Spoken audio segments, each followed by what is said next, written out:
at some point when my dad was he's kind of like Solomon in some ways, because he was very smart, very wise. To me, he didn't follow his own advice. So he would say things to me that were correct, but he wasn't doing it. And so at some point I decided, all right, screw it. I know he's right.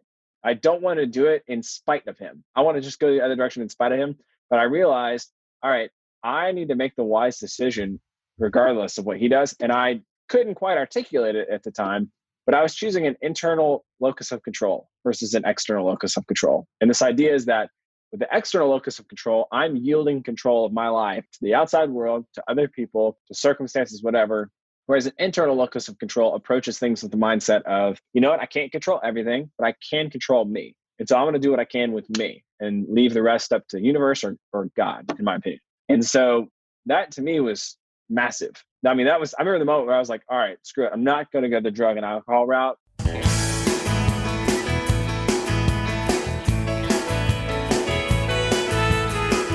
Welcome to the Onward Podcast. This is your host, Emily Harmon. Today, my guest is Evan Knox. Evan is the founder of Caffeine Marketing, and he's also a small business investor.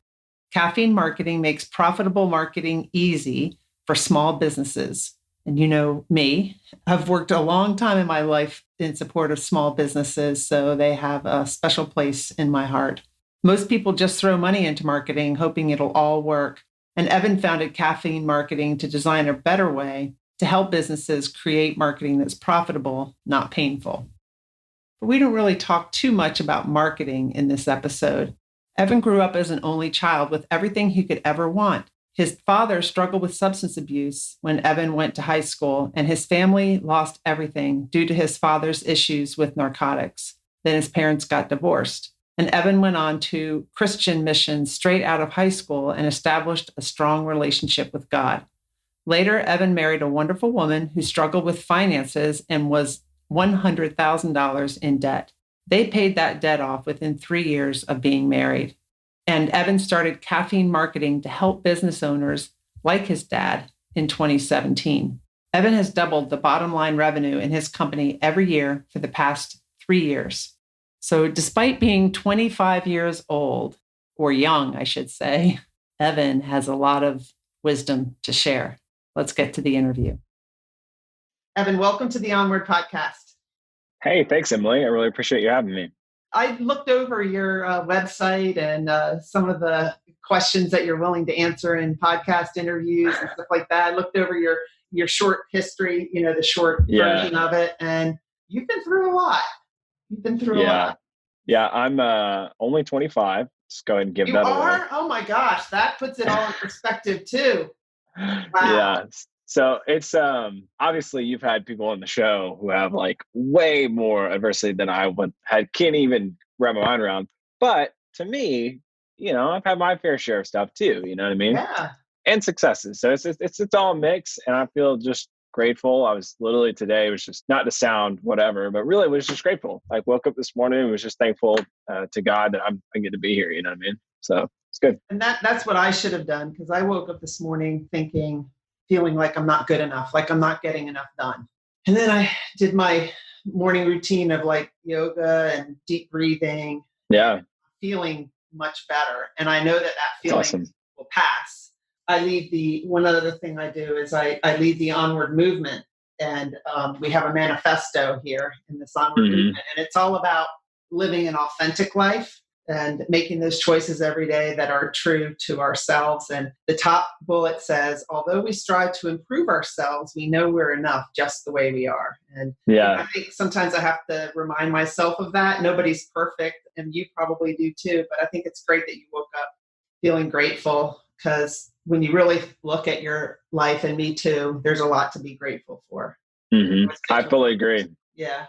So what are you grateful for? Well, I'm just going to get right into it. So there's a kid at our church that we go to here in the Atlanta area, and his parents both just died from COVID.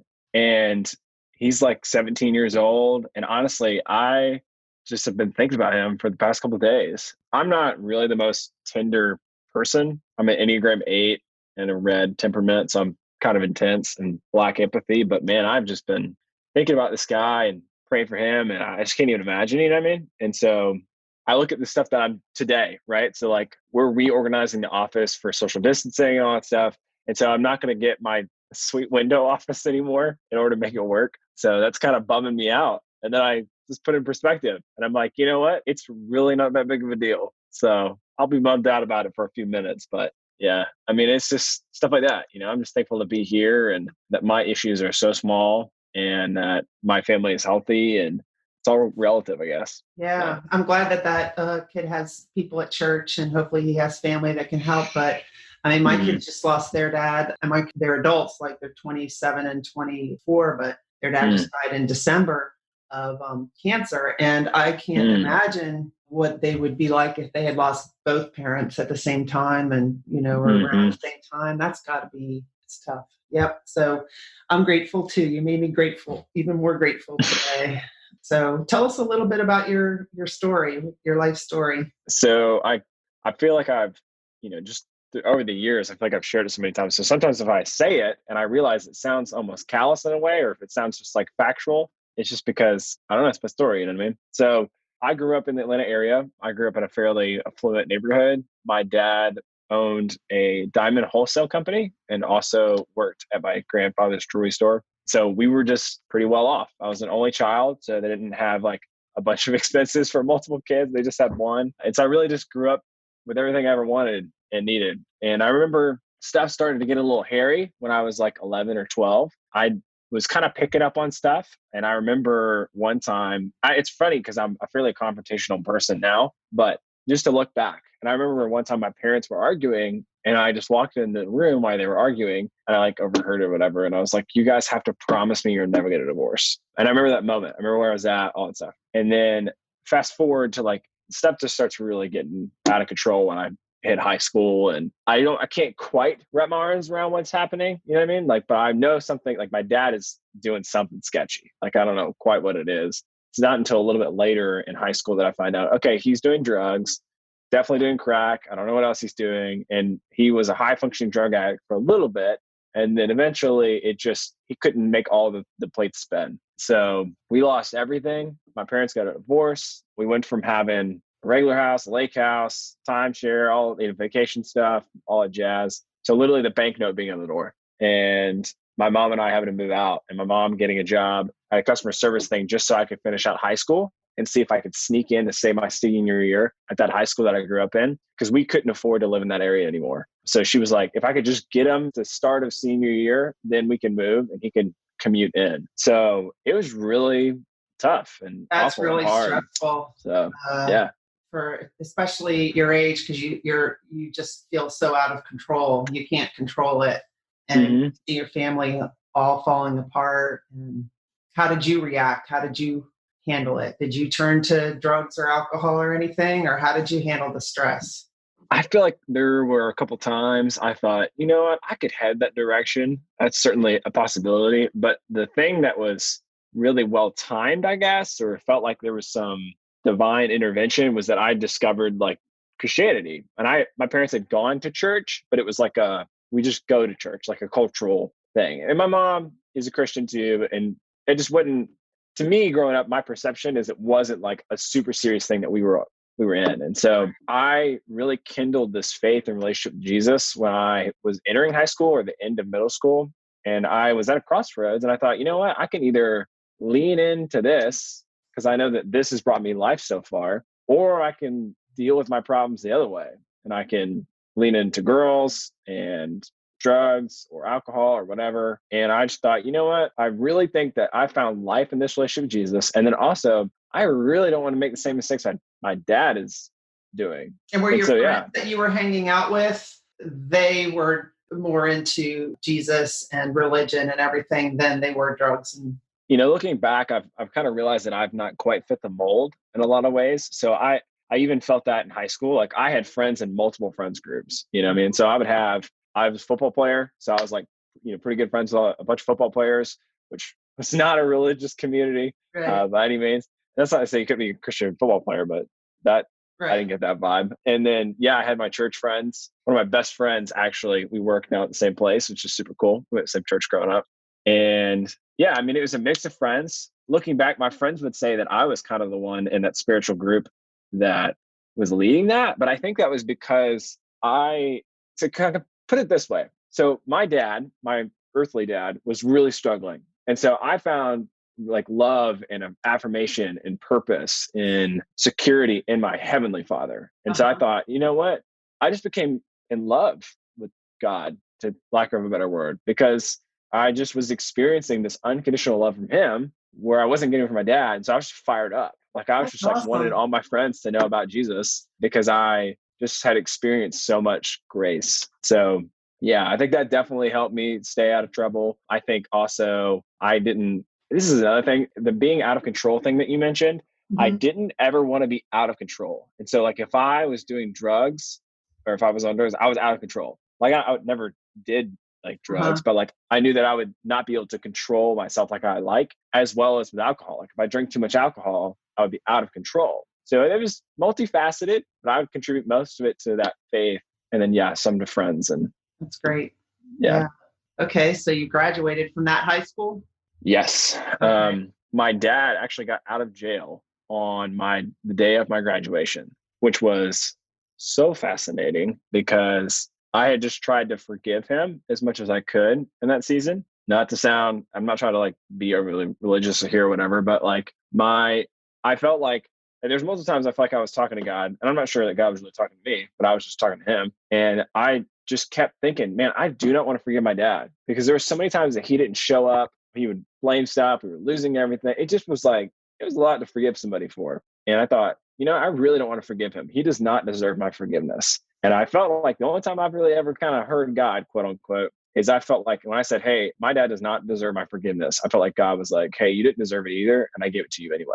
And so I was able to forgive my dad. But again, there's just certain things with people who struggle with addictions is that there's certain tendencies that they have that take a while to break. And so it was hard to build that trust back up over years. You know what I mean? So I could try to love him as much as I could without just like protecting myself a little bit. So Did you say that in your short write up that I read on your website that your dad passed away? yeah, unrelated to that. Right. But I guess how long fortunately, ago? unfortunately, three and a half years, somewhere So around there. you had somewhat mended your relationship, Mm-hmm. or so because I saw that with my son, and his dad was an alcoholic, and Mm-hmm. got cancer in June and died in December. And William is my son is the one that had reached out to his dad after William became sober to try to work on mending that relationship, and they had just started that. Yeah. When Bruce knew he was going to die, he told Will, "I'm sorry that I wasn't there for you." And that's as much as he could say. But William thinks about that a lot, and he knows what he meant. And I'm just thankful that you and Will were able to forgive and to mend a relationship before your dad's Yeah. died.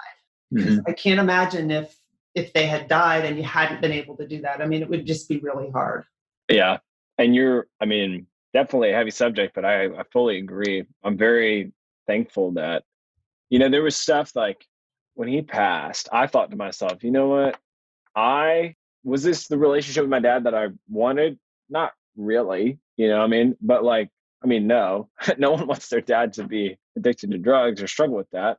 But I thought, I did the best that I could at every turn. I forgave, I tried to mend. I was definitely not perfect. As a teenage guy, got an ego. Yeah. I'm not perfect, but man, I had peace that like, you know what? I did the best that I could. And I'm thankful that we had those moments. So yeah. And there's good things from it, but one thing I would say too is you're 25, my son's 26, going to be 27 this month, and we were going through his dad's house and cleaning stuff out, and he started to realize how much he didn't know about his dad because you're a teenager. A lot of times it's all about you or your life or whatever. Yeah. You don't really look at your parents as people. They're your parents, right? And so most people aren't really inquisitive and ask and really want to know about their father. And so now you're probably at an age where you're 25, you're starting to realize things you want to know more about your dad and you can't ask him. And that's what William's going through too. So yeah, there's definitely an element of like, so a little bit about my professional background, right? So like I run a marketing agency. I'm an investor in small companies. I'm a partner in like 6 to 8 companies. I don't really know right now at this point. And yeah, I'm just like doing pretty well. You know what I mean? And I'm not saying that for anybody, but like, I think that that skill set comes from my dad because my dad was just this excellent businessman. And so I wish I could sit down with him and I wish I could be like, okay, what gifts do you have? Like, what gifts can I discover that I might have that you have? So yeah, it's very interesting to ask my mom and for her to be like, so we bought a house here recently and interest rates are just crazy low. And so we got like a really, really low interest rate. And I was like telling my mom, I'm like, Mom, it's like basically like free money because like inflation and all this other stuff. And she's like, you literally sound exactly like your dad right now. Because he would say that same thing. So yeah, that's good. I would love that, but Yeah. it is what it is, I guess. You'll see him again. Yep. Yeah. Totally. Okay. So and then how did you decide to start your company? Wow. This is, I'm loving it. How'd you name it? It's Caffeine Marketing. Yeah. Well, I'll say how I started it and then how I named it. So I started it because it's twofold. One, I had a marketing skill set. I was working at a nonprofit in Charlotte and my dad had recently passed. My grandfather, who was a business owner, was also retiring soon. I thought, you know what? I can't help them because I can't help them anymore, but I can help other small business owners like them. And so that's why I decided to leverage that marketing skill set and start Caffeine Marketing, which is mainly why we only work with companies that are doing less than 50 million a year, just because it personally, I just don't know, I just care about our clients, especially if they're like the business owner or like a CMO sales guy or gal. And then I eventually named it Caffeine Marketing because I just picked a name to get boots on the ground and make it happen for the first couple of months. And then I had thought about it for months and months and months. And I was sitting there drinking my morning coffee in this office. And I thought, you know what? Caffeine is like what all entrepreneurs, not all, but like most entrepreneurs run on. Like in order to make all these dreams and this stuff, yeah, you got it right there. I got mine over here, you know what I mean? So like we run on this stuff to make stuff happen. So I just thought there'd be a fun affinity to the business owners that we serve and that we fuel business growth. So maybe at some point you can help my company. I can tell you that I do make less than 50 million. Me too. And you said you went on my website, and there's areas I'm working on to improve on my website. But anyway, just a thought.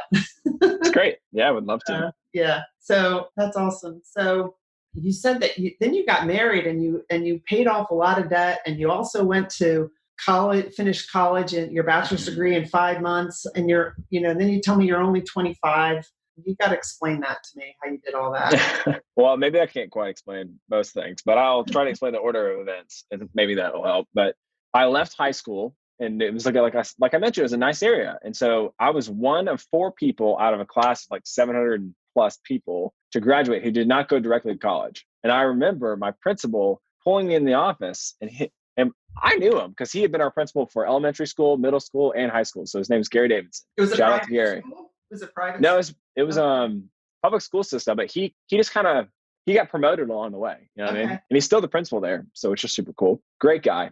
And he pulls me in the office and he's like, Evan, what the heck, man? He's like, I got 2 guys. I got one guy that's going to the military, one guy that doesn't have the grades to go to college. And then I have you. He's like, why are you not going to college? Because I know as a principal, he's got to hit certain metrics for the school system. I get that. That's fine. Just talking to me. He's not telling me what to do.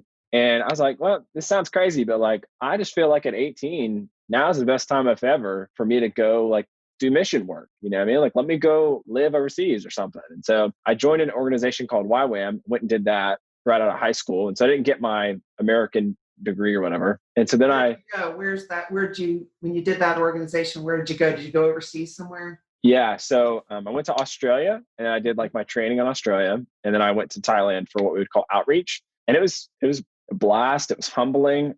My heart and mindset completely shifted, was exposed to incredible people and also extreme poverty. And I think those 2 things wrecked my world because I just remember I would see people on the streets where you would think that they were dead.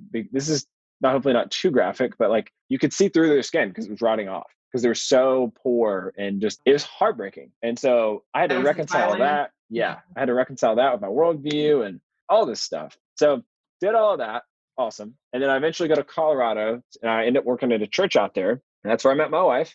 And I knew this, it wasn't a surprise to me when we were getting married. But yeah, she had about $90,000. She originally had like $100,000 in student loan debt, but she had around $90,000 between student loan debt and car debt. And that to me was super, super tough to swallow because I had just lived super frugally, especially with my experience with everything getting foreclosed on. I mean, like I didn't like that at all. And I remember thinking, all right, we can figure this out. We're going to do it. And so we moved to Charlotte, worked at that nonprofit, and then moved down to Atlanta. And long story short, we ended up paying all the $90,000 off within 3 years, which is super cool. And also during that time frame, I started Caffeine, which is really cool. So I was trying to learn to scale a company and grow a company while also paying off this debt. So it's very hard to balance. How do I reinvest back in my company, or do I just take it and put it towards debt? And then the other thing is we were probably $20,000 or $30,000 left in the payoff amount for our loans, and I didn't want to get a degree until we had paid that off. I'm not against I mean, I think it's unnecessary for some occupations, but that's a whole nother conversation we can go through. But I do think for me, I thought, I don't want to get this until we could pay this off. I don't want to take on any loan debt. And then I eventually found a school where I could pay an online school where I could pay per semester. So it's priced like a normal college, but you can take as many classes as you want instead of paying per semester hour credit. So like some colleges you pay $144 per hour credit or whatever. This one you paid to be in the school for 6 months at a time for whatever. And I thought, you know what? I bet I could do the whole thing in 6 months. And I talked to them and they were like, well, the shortest anyone's done it is like a year and a half or a year, whatever. And I was like, watch me. And that was fun. It was tough, but it was fun for sure. So you had like a third you were able to test out of a lot of classes because you studied marketing and you were setting up a marketing company. Yes. Yeah. Like we were talking earlier, a couple of things were great about that. One, my wife was very understanding, and we just thought, you know what, we're going to choose. It's this principle of short-term versus long-term pain. We can have the short-term pain for 6 months of just like me crushing it and just working as hard as I can, or we can have the long-term pain of this lasting 4 years. And I thought, you know what, let's just hunker down for 6 months and make it happen. And then the other one was, can I leverage my business in some way to help me make this go faster? And so I chose a marketing degree because I was already doing marketing and I was very familiar with the subject. So I was able to test out of most marketing classes. And then even like my end of the year or my end of college project, whatever it is, was a business plan and a marketing plan when I just turned in my own business and marketing plan. So that saved me like a couple weeks at least. Yeah. Wow, that's awesome. So what have you learned about, number one, about discipline, and number two, about overcoming adversity in your long 25 years of life? Yeah, 25 years. I think discipline, it's almost like a flywheel in some ways. Like you have to push really hard. So a flywheel in a car, for those who don't know, a flywheel is the thing that makes the engine, not the explosion in the engine makes it run, but like once you get a flywheel moving, there's like a centrifugal force to it. And then you can speed things up with the flywheels going. So it's a clutch, it's a part of the transmission. I don't fully understand it, but basically it's a principle that people use to say, once you get something going, then it's easier to maintain or speed up instead of just that initial push. So the initial push for discipline is always the hardest. So if you're taking cold showers, which I do, or you're waking up before 5, or you're drinking green smoothies, which you don't like, which I do actually like our green smoothies. But the point is it's the initial push of it that it's hard. And then once you get the habit and the rhythm down, it feels weird not to do it. So like I haven't worked out today and it feels weird to me. I'm like, when am I gonna get that workout at? Because I normally do it every day. And so the days that I don't do it, it feels weird. And the flywheel's already going. Like it's already a habit for me. So I think if we can just make the effort to push through the flywheel and we can think about, hey, how is this going to benefit me? What's at risk if I don't do this? I often ask myself, what's at risk if I do this? And what's at risk if I don't do it? Stuff like that helps me build that discipline in. And then also I love to just have my nutrition and my sleep dialed in, because those two things make discipline so much easier. Because if I have the sleep, my brain's not inhibited by cortisol or stress, and I'm able to think clearly and actually execute on stuff that will help me in the long run. And then the adversity, I think this guy named Viktor Frankl, he talks about finding meaning in order to get through adversity. I'm pretty on board with what he says. I don't know that I'm 100% there, but I do think for me, when I was going through all of that stuff, I thought, with the stuff with my dad, my parents, to me, it was there was an opportunity to grow closer to God. There was an opportunity to tell people about my story, and maybe that would help them. There's an opportunity that I did not see, which is most entrepreneurs had some sort of trauma growing up. Like the vast majority of entrepreneurs that I've talked to have had some form of trauma and have overcome it. You know what I mean? And I don't think I could do all the stuff that I do without that. And I'm not saying I would want to go through it. I really wouldn't. I would have liked a more normal life in some ways, but I am very thankful for it because that adversity served a purpose. Like I'm comfortable with risk. I'm comfortable with uncertainty. I'm comfortable with changing variables. That just feels normal to me. So yeah, that's what I would say. That's really observant. I mean, most of the people that I've talked to on this podcast have said that they don't regret what happened to them because it made them who they are today. So do you have a morning routine that you follow when you were talking about discipline? Have you read the morning page? I mean, not the morning pages. Have you read, I thought I had the book here. It's, Miracle Morning by Hal Elrod. Yeah, the Miracle Morning by Hal Elrod all talks about how to set up your morning. Like most people get up like an hour before, and he recommends for your morning routine to have like 10 minutes of, I can't remember everything because I do most of it, but 10 minutes of journaling, a certain amount of time of reading, set aside time to read. If you just read for 15 minutes a day, you can get pretty far along in some books, right? So exercise, journaling, reading, maybe saying your positive affirmations. So like in my journal, I have several positive affirmations written down that I remind myself of every day. And that helps me when I think, I'm not going to work out today. Oh, but you said you are. And one of your affirmations is that you keep your commitments to yourself. So I love that. I'm just wondering if you have a morning routine or a daily routine that helps you stay focused. I do. And I have played with many of the things that you're mentioning. I've played with those variables. And what I've come down to is I have to simplify it for myself sometimes, especially when stuff feels like this season, like we're gone through a bunch of months with shelter in place, as well as quarantining. And now it's like social distancing, all this stuff. And so my routines got disrupted. And so now I've had to pivot and kind of recalibrate back in. So I'd say what I do now is a little bit different than what I was doing in February. I had a very dialed in routine in February with a bunch of different variables, but eventually I just was like, I have to get some semblance of normal. So what I do, I wake up before 5, just to crush the weakness. I literally do 4:55. And so I do that. I get up. Alarm, and when it goes off, you get up. Yeah. I literally have, I have like I don't know where I wrote it down, but yeah, it's to get up on the first one. Cause if you go back down, it's not good. So I get up on the first one. My alarm clock is actually outside my room. So I actually have to get up and go get it. And so I go get it. And at that point, I turn my alarm off, and then I will go drink a big glass of water. So it was like a glass and a half. And then after that, I'll pour my coffee. Once I pour my coffee, I'll go set it down on my little counter where I'm going to like read my Bible. And then I will then go weigh myself. After I weigh myself, I will then like drink like a green smoothie. It's got like all kinds of stuff in it. And then I will sit down and I will read the Bible for like my daily devotional. And then I'll pray and I'll listen to some worship music. That generally takes like 20 minutes or so. And then I will crush out all the emails and Slack messages and LinkedIn messages that I can until like 6. And then at 6, I work out. Generally I work out for 30, 45 minutes or so. And then I'll shower and then I head to work.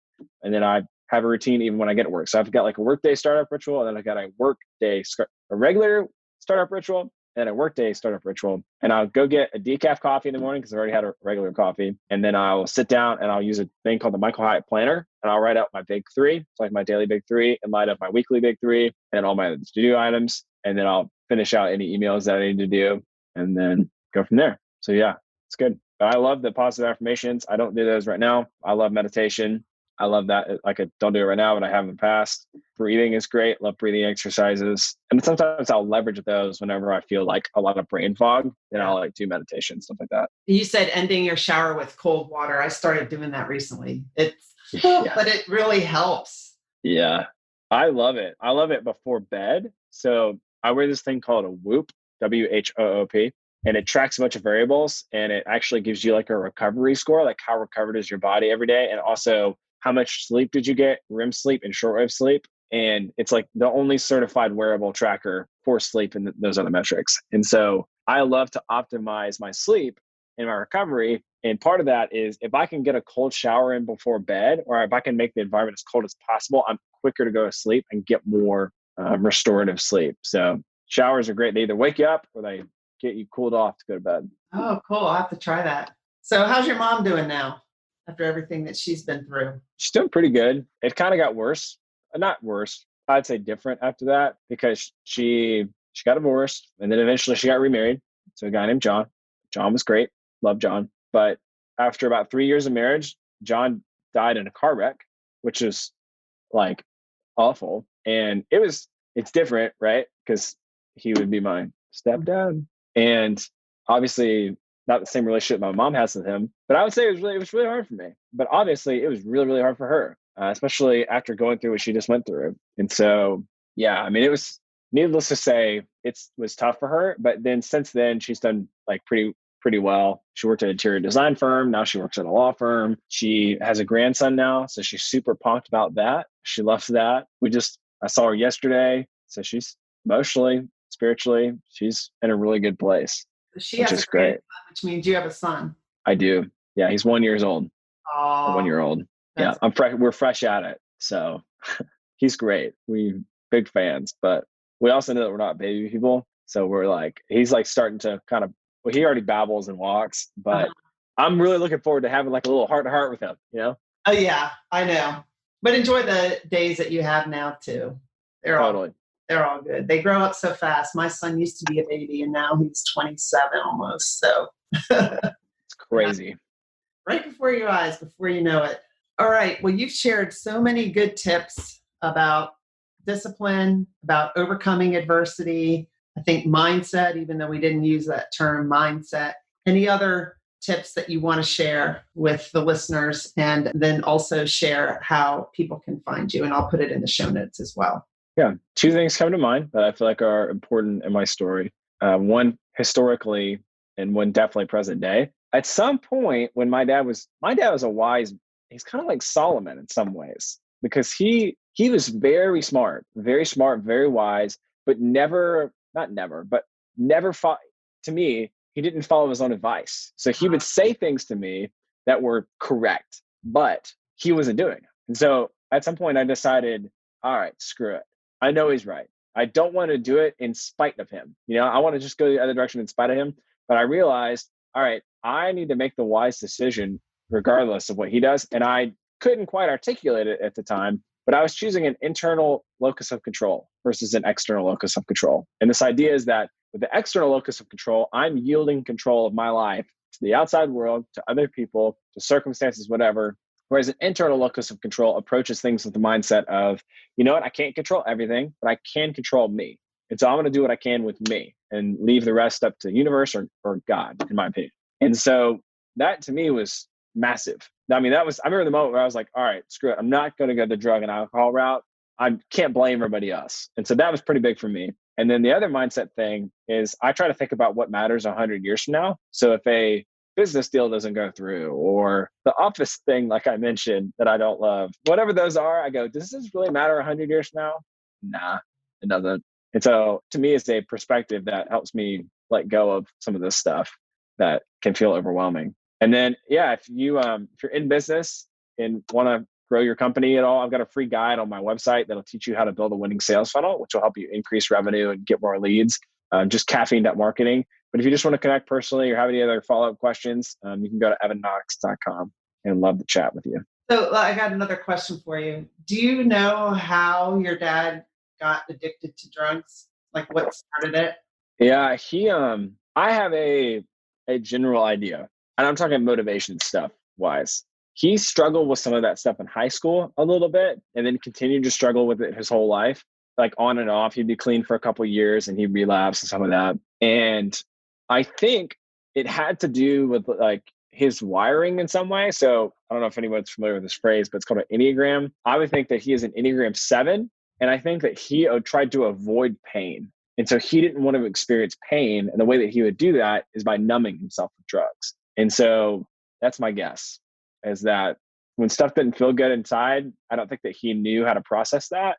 I also know that my grandparents are amazing. I love my grandparents, but they each had hard scenarios growing up. My grandmother was the oldest of like 9 or something like that, some crazy amount. And she basically like had to help provide for her family and raise her rest of her family. So she has like, in some ways, she lacks empathy. And I know that my dad would have loved to have that from her. And then my grandfather, he was physically abused most of his early life. And so I think for him, learning to like show affection for his son and that era as well. I think my dad didn't quite get the love and care, not care, tenderness that maybe would have helped him. But obviously that's not for them to, not blaming that on them, but maybe that's part of where that was from. But I'm just trying to connect things that I don't really know the answer to, I guess. Yeah, I think it's smart not to blame, but I think we also need to, I've been starting to look back at my life and think like, I'm trying to figure out, why am I the way I am? And I'm taking responsibility. Family tree stuff. Yeah. Right. I'm taking responsibility for the way I am, but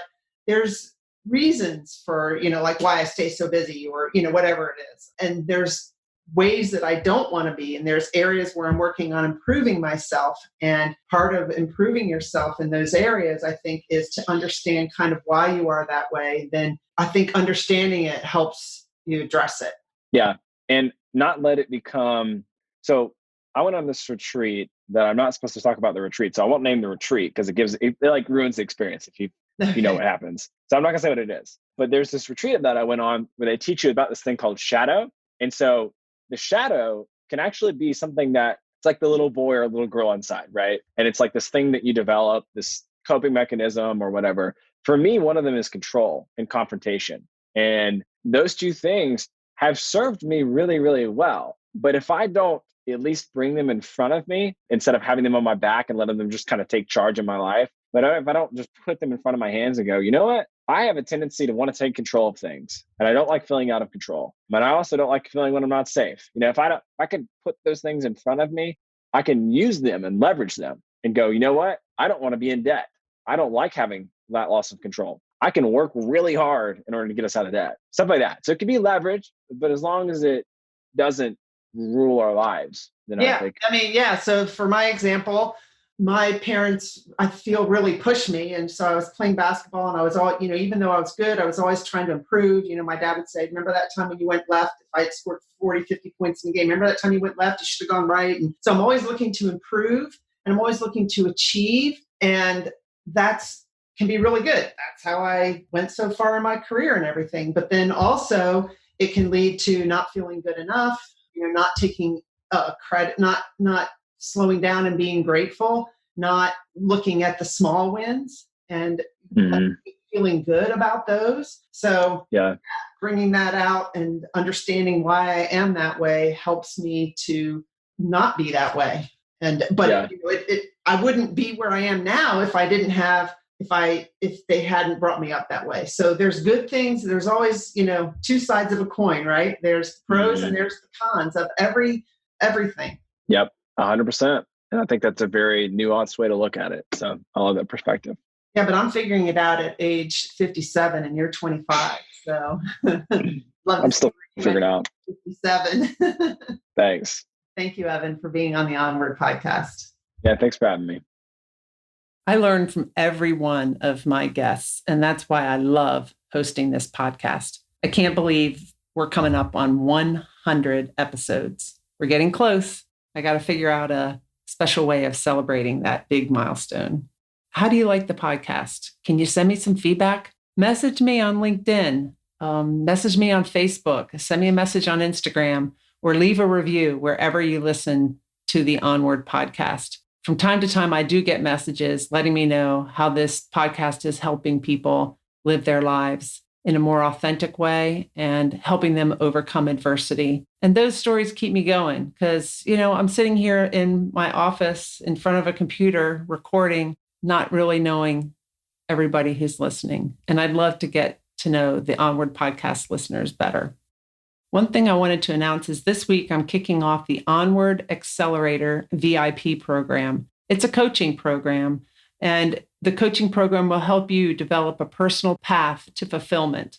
And it will help you embrace authenticity, release the fear of judgment so that you can pursue your dreams with confidence. We'll go through so many different assessments: assessment of self that will lead to knowledge of self, assessment of a self that will lead to believing in yourself and give you confidence in yourself. I'm excited to see where we can take this Onward Accelerator program, and I hope you will join me. Want to learn more about it? Just go to my website, emilyharmon.com, and schedule a personal complimentary 15-minute coaching call. Thank you for listening. Have a wonderful day.